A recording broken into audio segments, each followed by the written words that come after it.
How you doing? Hello everybody and welcome back to Educated Colonist Snap channel.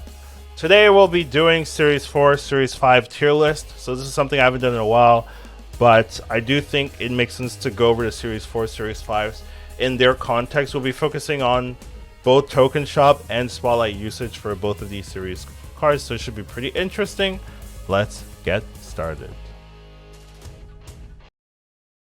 I'm gonna lay you on a secret. I recorded this already, however, I was muted, so gotta do it again. So bear with me if I speed run this because I've already talked about it already. However, first off, I do want to talk about the ratings. So this is just kind of a blueprint to guide these tier lists, because usually if this is all subjective, but I want to have like, this is why it's in here, this is my thoughts on it, to kind of help you guide where I'm going. So in terms of Series 4, Series 5s, I would say they have different buy priorities.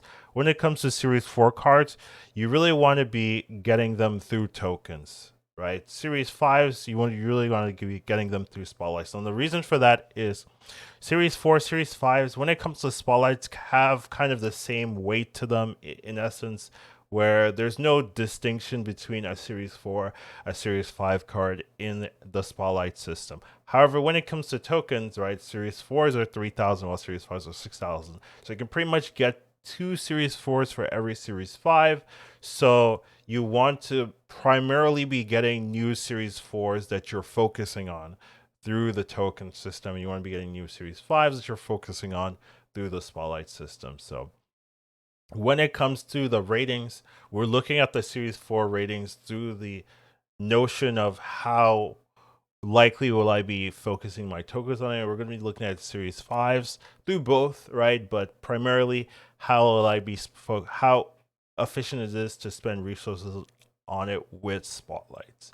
So with Series 4, S tier is essentially just great fit. These are cards I am absolutely okay with you spending your tokens on whenever at any point. They're great cards. Even if you see them in the spotlight, they improve spotlights in my opinion. So if you have them, they're just like, okay, this makes the spotlight better. A tier is also absolutely okay to spend your tokens on it. However, they are a little bit worse for spotlights, but they're still okay in spotlight. So if you have like this as your Series 4 and then 2 good Series 5s, right, that makes the spotlight like perfect, that kind of thing. B tier are also still good to be using with tokens. So you can see there's a large priority. All of these tiers are still good with tokens. I will say the issue for B tier compared to A tiers is that they're more niche, they're less flexible. So you're going to have to be very comfortable with like building unique decks or weirder decks to accommodate. But if you're that type of player or you're just comfortable with deck building, for sure, feel free to use your tokens on B tier cards. C tier cards, you can consider using tokens on. However, you have to have most of the cards in the above tiers, and you're likely going to either want to play that particular card's archetype, or you need that card for the meta or anything like that. So still okay, but you have to fit some criteria in my opinion. Then D tier, these are the ones I really wouldn't spend tokens on. They're a little bit too niche to recommend, and they're also not very strong or pretty interesting in the choice for Series 4 cards. So that would be my thoughts. I will say we do have the ratings from left to right. So the card at the top of the left, I would say, is the best card, the highest priority for me. However, if they're in their tiers, they're all pretty similar. But I will just say I did order it from left to right, so just keep that in mind. And then when it comes to Series 5 cards, these are a little bit more focused on the spotlight aspect of the acquisition method. So basically, when you look at the spotlights, right, some of these cards have different weights to them. And I would say, based on, how I'm looking at it, that's how I would figure out which spotlight to go for. So S tier, this one is great for most metas. No, this is Series 4. Oh no. These are spotlights that one of these cards by themselves would be okay to pretty much grab for the spotlight. So for example, right, I would say Jeff is going to be S tier here. I would say Jeff alone, even if the other two cards are bad or not like what you're looking for or you have them already, I would say Jeff alone is worth picking up, like going through the spotlights to get just Jeff. Like that's what I mean by S tier. They fit most metas, and you can just pick up the 4 spotlights just to get those type of cards. They're also okay to buy with tokens, so a little bit less priority. But if you really need Jeff or something like that, and you have the tokens, like it's okay. A tier. Usually, you want to be getting something in A plus the new card to make it solid. So sometimes, right, first week of the month, they'll have 3 old cards. If you're just getting that old card or and that's it, like I don't think that's good enough. So usually you want to be picking it up with a new card or another A tier or S tier like that. That's also fine. So that's kind of the idea there, where you need something else with the A tier card to really make it pop, make it feel good. But they're still generally great cards, right? These cards are still fine. I just don't think they're strong enough to say, oh, there's just, you know, Jeff there, let's get it, or like that's not good enough for A tier. So that's the criteria here. And then B tier are still pretty good in spotlight. You can see like spotlights are still going to be including all these cards. However, you need a little bit more for a B tier card, so you need to be liking 2 or 3 of the choices there. So you must like really like that particular card in B tier, plus you like the new card, or plus you like, or there's an S tier card next to it or something like that, right? Or you have all 3 available, right? If you have all 3 to pick up and then some are B, like that's perfectly fine. So it needs to be a little bit higher priority. It's not like, hey, there's 2 B tiers. Like maybe that's good enough if you really like those cards, right? Some I could see, but there you can see like there's a level of priority where S tier is absolutely, if you really want this S tier card, get it.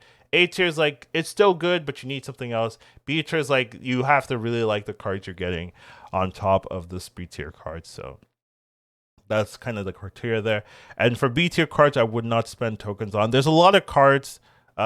Something to note, right, is there's 18 Series 4 cards and 29 Series 5 cards right now. So, Secondary did say initially that they were going to be increasing the pools so that eventually they can drop down. They'll have enough rotation for the spotlights, but it's been so long and they haven't done anything or even talked about it that I really wonder if that is their plan at all. But if it keeps that trend, it's going to be quite a large pool of Series 5 cards to pick from.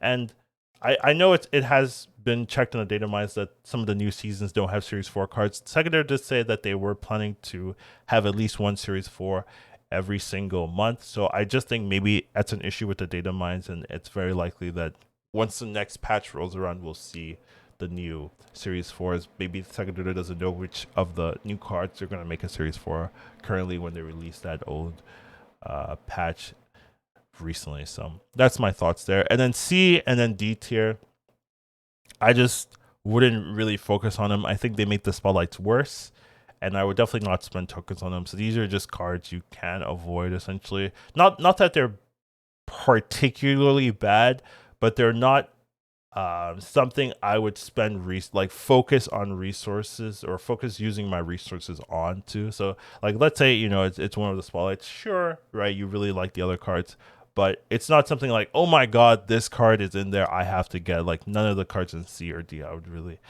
have that priority. Once again, same thing for this. The ratings are left to right, and generally you want to focus on spotlights. You can use tokens, right, especially for like S tier Series 5s, but same thing, you can use spotlights specifically for like S tier Series 4s, but generally you want to be acquiring Series 4s with tokens, Series 5s with spotlights. So all that out of the way, we can finally get started to the actual tiers to do.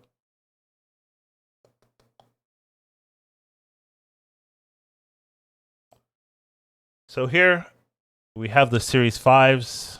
Unfortunately, I did not go back. So we'll go back here. We'll start with the Series 4s. So you could see we just have, I didn't want to have too many different brackets like a S2F or something like that. Like I did that initially, it just looked confusing. I think this is a little bit more streamlined to know, oh, this is what you want. So S tiers, we're going to talk about them all at once. These are cards that have generally just stood the test of time, except for Snow Guard, right? But Snow Guard with the buff has definitely jumped a lot in priority, and it's definitely just a super strong card. But for the cards at the S tier, I would say absolutely you can always just pick them up with tokens. They're great. Like these cards won't really let you down if you want to play those archetypes. Same thing with A, right? A is not as strong as the S tier cards, but they're just as flexible, right? Compared to something like B, right? That would be the difference between A or B, right? Like A is just more flexible. You can play Legion and Spider Ham and significantly more decks than you can with the others. But S tier just solid up, very flexible. A tier also solid, not as good as S tier, not as flexible, but still pretty good options. B is where these cards are also decent, but they're definitely a lot more niche. You have to be willing to play like unique decks to incorporate these cards, right? Man Thing is pretty good if you're playing ongoing, ongoing Spectrum or a Darkhawk Zabu deck. Stature, you need to play Black Bolt. You can do other things, but usually Black Bolt is the one engine you're looking for. Negasonic has kind of the same issue with Mobius right now, where 3 is a very important turn in the game where you start kind of playing your core cards, and it's sometimes hard to play a 3-drop that doesn't fit into your core game plan. So there are definitely some decks where Negasonic shines, right? There's Silver Surfer that's doing pretty well with Negasonic, things like that. However, it is a card that will get better with time, and we'll see if they add more synergies for something like Negasonic, but it's still a good card. I'm personally looking to find a deck where it just like blows people out the water, but haven't found that so far. We'll see in the future. And Ravona is pretty good with the goblins, pretty good in negative. There's a lot of little tricks and tips. Iron Man works pretty well, so definitely a strong card in there. So these cards are also still good, still worth using your tokens on, but you do have to be a little bit careful, right? They're not cards that you're going to be playing in every single deck. You'll probably have a couple of niche decks to play with these cards in particular. Now, with C tier, I do want to say I am a Mirage hater, in my opinion. Like, in that I just think that when it comes to Mirage, it's a good card. However, it's not necessary. It's one of the least necessary Series 4, Series 5s in the game, because you can always replace Mirage with things like Sentinel. Like you never really need to have Mirage in there. Obviously, there's some people that love Mirage will defend her, but if when you have limited resources and you're looking to improve your collection, improve the cards you have, Mirage is not the card I would really prioritize to be picking up when it comes to new Series 4 cards. So that's why I have it lower. You could argue it's B tier quality, but I'm just going to say, you don't need to get Mirage. I'm going to lower it. Mobius, unfortunately, in my opinion, has a kind of the same issue with Negasonic, where 3 is significantly harder to play Mobius compared to 2. A lot of decks have things they want to be doing on 3, so it's really hard to just have like this free turn 3 to play a Mobius in a lot of matchups where it doesn't like actively hurt you. So that's my issue. I was kind of worried that might happen to Mobius anyways, and the stats also back it up where it's not doing too well. There's a lot of decks, especially with Miss Marvel, that doesn't really care about card reduction. So just a lot of decks, it's kind of a dead card for you. So it just doesn't feel that great to play. And I do wonder if it's going to be adjusted in some way. Probably not, right? As long as it exists and people play it, which some people do play it, but it's in a weird spot that it used to be super high presence, one of the highest rated cards. Now it's in C tier, so bit unfortunate for it. Maybe if a meta comes where a lot of people are playing the new card is a ramp card, then Mobius might be good again, right? But for right now, it's just not in the best spot. And then Nimrod's main issue is that it's just a combo card that requires a lot of pieces, and you're not going to be getting that combo all the time. So when you have the right pieces for Nimrod, it's fantastic. It's a great tool to just blow out people in the game. However, a lot of times you'll have Nimrod but not the other pieces that you need, and then it feels awkward, right? Then it feels like, ooh, I'm not going to do well this game. So that's why it can sometimes feel like, oh, this card is very great when I lose to it. But if you're not the one playing with Nimrod, you don't get to see all those games where you have the Nimrod instead in your hand, or you have the Nimrod and there's no other combo, or you have the combo, you don't have the Nimrod. So it just requires a lot of combo pieces, and that makes it inherently not as consistent as some other decks where you don't care about that function. So that's why it's a little bit down in the dumps.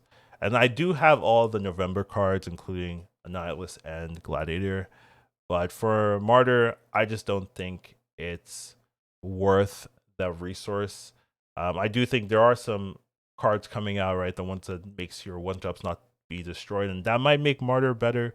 However, currently in the game, it's not the most consistent card to put in your deck, and there's not that many decks that you can really jump off. I do think it maybe would have had a better stat line as a 2/6. As a 1/4, I'm not really impressed by it, and there's generally a lot of other one drops that have like very similar stat lines. Ant-Man is similar and arguably easier to play, things like that. So you're not really pressed for a spot where Martyr is, and it's just like not something I would really jump into. Master Mode, Spider-Man, Stegron, once these are also very niche cards, not played heavily. Stegron, I think, could use a buff in some way. Maybe make it a 4/6 or something like that. And Master Mode as well could also be used some adjustments. So these cards are just not very niche, don't see play, and even when they do see play, their stats are not great. So I just wouldn't spend tokens on it, wouldn't spend resources on it. That's my thoughts on those particular cards. Now let's move on to Series 4, Series 5 cards here. Much larger collection of cards, but same kind of rating system here. So once again, from left to right, right? So I do have Alioth as the highest priority Series 5 to have, which some people don't like that is the case. However, in the S's, I think they're all very, very good, all worth picking up, especially like even if they're by themselves. So that's my thoughts. And you will notice I do have Miss Marvel in here. And I think for some of you that watched my first impressions, right, I should have waited. I agree. But yeah, Miss Marvel definitely much better than I initially thought it would be. The criteria ends up not being as hard to fill, and it's just a huge amount of points. Just a great point slam kind of engine, and its weaknesses aren't too bad. Even if you can shut it out, it's still a 4/5, which isn't the worst thing in the world. A lot of times it ends up being like a 4/10, which is still not bad at all. So still pretty powerful cards. Definitely better than I thought, and definitely something I think we'll see a lot of moving forward. I will say there are some scenarios where like the last turn, I know exactly where their opponent's gonna play because they play the Miss Marvel and they have nothing in that lane. I know, oh, they're gonna play there, right? And I can ally it and destroy them. So I've definitely had some games where it's like, oh, free win because they set it up like that. But generally, like, still a very strong card, still really good way of winning the game. So still like it. And then Nebula, Nika Minora, just solid one drops, very flexible, still very good. So nothing to see here, nothing surprising in my opinion for that. So when it comes to A tiers, right, these are still also very good. These make spotlights better. I would still be very high priority on these cards. However, I would feel like you would need something else on top to really feel like that great about them in the spotlight. So like Dakin, you need like Dakin plus the new card, right? I wouldn't roll just for a Dakin in the first week, right? I would for Alioth, I would for Jeff, right? I would for, well, High Evolutionary, I have it, right? But I would consider it. Where with the ones here, I wouldn't really be super high priority on it, right? But it goes from left to right. So Dakin's still pretty good. A lot of decks run Dakin, right? It's not just discard, which is the most popular, but you can still do a lot of other things. But the ones in A are still really good. Dakin, X23, Loki, Annihilus. So I do have Annihilus in A. I think it's a card that's going to be pretty good and part of the meta. So I'm not too worried about this card being that bad. So it's an A tier here. We'll see how it goes moving forward. But usually with the spotlights and everything, it's usually pretty accurate. So I wouldn't worry too much about that. You would say like the maybe the lower end of B is a little bit more questionable, where Silk and Living Tribunal, right? Like you have to want to play those cards, right? You have to really want to be playing like Silky Smooth or Hella Tribunal, but the stats are good for these cards, so they're not cards that will perform bad if you do spend resources on them. But they're a little bit on the lower end of the A tier, and then B tier. These are cards that are a little bit sad because they're so close to being quite up there, right? They're so close to being out at A echelon, but I think metas have changed and stuff like that, and they've really just not showcased that they're performing the best right now in this meta. So you can see both Thanos and Galactus are in there, the big bads. And I do want to say, like, the notion of big bads in this heavy spotlight meta, no series drops meta, has really doesn't matter anymore. I would say Jeff is more of a big bad than Thanos is right now. And I'd say Alioth is definitely more of a big bad than Galactus is. So this notion of like, oh, it's it's a card that's going to be series 5, all the cards are series 5, right? So it doesn't really matter anymore. So we just have to kind of look at the card by itself, at how does it perform, how good is it. And I would say like Thanos and Galactus are not bad, but they're not better than anything up, some of the stuff in S, it's just not that doesn't perform that well. So that's why we have them in there. I will say, if you get a spotlight with Thanos and something else like that you want, like that's absolutely good enough to get. I just wouldn't use tokens for these cards right now, and I would just be very aware when they're in the spotlights that you're focusing on these particular cards. So some other interesting things in B is we do have Echo in here. I would say that's a reaction to the meta. So Echo is a card that's famously been in D level territory, right? Just not very played, not very good.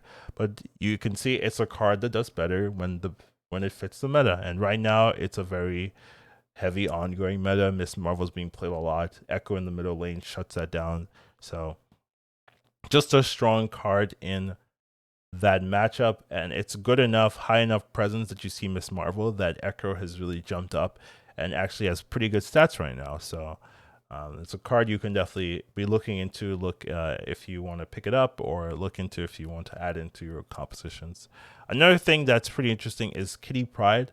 I would say Kitty Pryde is normally much higher, but right now the meta isn't suited for Kitty Pryde. There's not that you have to put resources in Kitty Pryde. You have to invest mana, and there's just a lot of things you want to be spending mana on instead of Kitty Pryde. Another thing is that they've increased the quality of 1-drops. So it used to be that there was 3 good 1-drops: Kitty Pryde, Nebula, and Sunspot. Those were the 3, but they've added Nebula, or not Nebula. They've added Nico Minora. That's pretty powerful. Echo's being played right now, and there's just a lot more Spider Hams being played. There's a lot more 1-drop options that you have. The Kitty Pryde has just fallen out of favor. It's not as necessary to have anymore. So this is just unfortunate. You sometimes still see Kitty in like Sarah Control and Bounce, those things like that. But with cards like Werewolf and stuff like that, Werewolf, you could argue, is a better Kitty in terms of how much pressure you're getting by playing these small cards. So generally, Kitty Pryde is just falling out of favor. Angela got nerfed as well, right? It used to be a good Angela target, now Angela's nerfed. So there's just a lot of things that happen to Kitty. So I would just say it's lower priority. It's not a bad card, so it's still in B, but it used to be S tier, right? Now it's not. So a little bit unfortunate there. And the other is Phoenix Force, Ghost Spider, Silver Samurai. Just good cards, slightly niche, but still good enough for a spotlight if you want to. If you have 2 or 3 of these cards in the spotlight, you can definitely save up for them. So that's the idea here. Now, when it comes to C and D territories, these I just would not spend resources on, and I would say they make the spotlights worse. So when it comes to C, you can see gladiators in here. Now, this is kind of like a first impressions, but I'm gonna say gladiator is not something I would spend too much focus on in the spotlights. I just think there's a lot of issues with the card. Something you might not know is you do know on reveals will trigger, but also ongoings will trigger their power before the gladiator effect finishes, before they chooses what to destroy. So I initially thought you could kill things like Devil Dinosaur. You cannot. I thought you could kill things like Darkhawk. You cannot.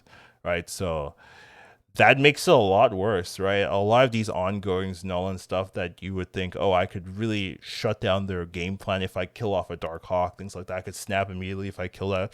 They actually just live, and then you instantly lose, right? If they get a Darkhawk for free, like, and I don't have an answer, I just lose. So there's a lot of issues there. Another thing that used to make it better was it used to be where it was a 3/8 and then Shang-Chi would kill all 9+, right? So when you play Gladiator and let's say it does pull a Hulk, right? You could play Shang-Chi and then kill it, right? So you had that like safe contingency plan in case you did summon something you don't want. Now that Shang-Chi can only kill 10 drops and this can only kill 7 or 6 or under, I believe. Can it kill 7? Maybe it can. But now that there's a barrier where 8 or 9 just can't die, and you can't Shang-Chi, you can't do anything to it. So that makes this a lot riskier. And then another thing is the most popular card in the game is American Chavez right now. And American Chavez cannot be Shang-Chi'd. So there's a very high likelihood that you hit Chavez, and then you just can't kill it off, and it's just you just gave them 2 power. Like the as your turn 3 play, it's really there's too many issues there.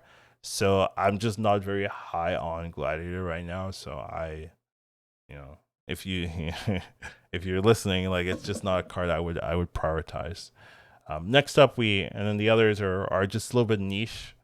Not that they're particularly bad, but they're definitely niche, and the stats don't really support being heavy present or heavy favored to any of these cards. And then Howard the Duck and Kang,